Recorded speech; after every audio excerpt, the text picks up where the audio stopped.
What's up guys, and welcome back to my YouTube channel. In this tutorial I would share how I made this crop jacket that I made for a sleeveless dress. So this jacket ends at the waist because it is a crop jacket, and you can wear it over a dress or over a shirt. If you want to know how I made this simple jacket, then you should see this video. And if you haven't subscribed, kindly click on the subscribe button and let us jump straight into this video. This is the fabric of choice I would be working with. It is an Adire fabric. I already made a dress, a gown, a sleeveless gown from this, so the remainder is what I would use for this jacket. First of all, I would fold my fabric into two. I'm going to be cutting this jacket directly on my fabric. Next, I would rule a line where all of my measurements would be taken from. Afterwards, I would mark the length of my jacket. So my client wants the jacket to stop about 2 inches below our waist. Our waist is 17 plus 2. I think I just marked about 20.5 inches, which I later reduced to about 19.5 inches later on. Next, I marked the half of the shoulder measurement and I added half an inch right there. I also marked 3 inches for the neck width. I'm going over to mark my chest line measurement. I'll connect that line, that's my chest line measurement, and I'll draw in my shoulder slants. The only measurements I would make use of is the bust, because this is a crop jacket.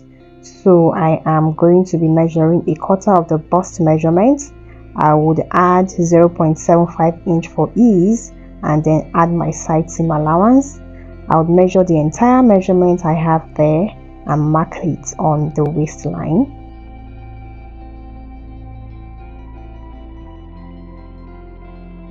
I'd also draw my armhole. Bear in mind that this is the back that I am cutting. After that, I would also mark my neckline of 1 inch for the back, and for the front I would mark 3 inches.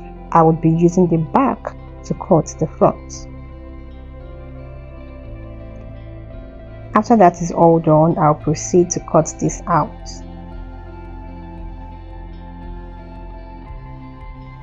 After cutting, what I did was to fold my fabric again into two and then place my back pattern on the folded fabric. I left about half an inch from the fold area.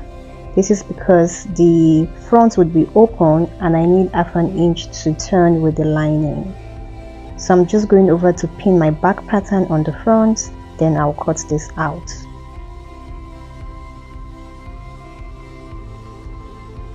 After cutting, I splitted the front into two.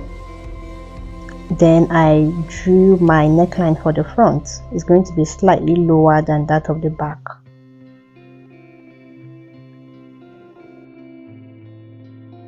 I am done cutting, and here is what my fabric piece looks like. I would be cutting this on my lining, and I did a little alteration on the front lining, which I'm going to be showing us. I'm done cutting the lining. I'll put the back lining aside and work on the front lining. So because of the nature of this jacket, I want a situation whereby if the jacket should flip open in the front, you would also see the fabric and not the lining. What I'll do is to mark about 2 inches from the shoulder slant and rule a straight line downward. Next, I'll cut that part out from the lining. This part I cut out from the lining, I'll put the side aside, and the center front area that I cut, I'll place it on my folded fabric. So what I'm trying to do is that I want a portion of the lining, especially the center front area, to be the fabric. So after placing it on my fabric, I am marking 1 inch. Please mark 1 inch and not half inch. If you mark half inch, you would be short of measurements. So I am replacing that part of the lining with the main fabric, so that if the jacket should flip open, you would see the main fabric and not the lining.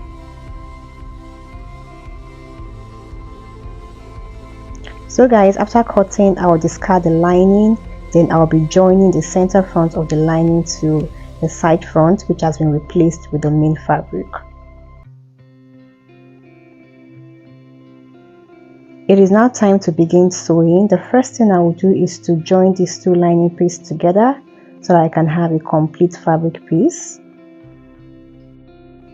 After joining, I will be turning the main fabric with the lining. What I will do is to place right sides of the main fabric that matches appropriately with the lining, turn it along the neckline, and also turn it along the center front area because that place will be closed, center front area, along the hem also, and also a 1/4 inch by the sides, and also sew the neckline. For the back, I would be doing the same thing. Place my lining on my fabric, turn it along the neckline, turn it along the hem, and also take a 1/4 inch along the sides. I am done sewing, and here is what my fabric piece is looking like. That is the back, and I've got one piece of the front and the other piece of the front. I love how the inner part of the front is looking. What I'll do next is to join both the front and the back together. So I'm placing right sides against each other. I would sew by the sides and also join it along the shoulder slants. After joining, this is what I've got so far. My jacket is already taking shape. It is now time to fix the sleeve. For the sleeve, I am going for a simple basic sleeve which I have cut out already. What I will do is to join the sleeve, and I've got my jacket ready. This is what my jacket looks like after I was done. I love the fact that you can also wear it as a lapel, so because when you flip it open a bit, your main fabric would show. So you can also wear this jacket as a lapel crop jacket. You can put a brooch along the waist area to hold it firmly. If you like this tutorial, kindly give it a huge thumbs up. I made this jacket for a dress with straps, and if you want to know how I made this dress, it is just the video before the sewing that you are watching. Kindly click on the subscribe button if you haven't subscribed already, and I will see you in my next video. Goodbye and stay blessed.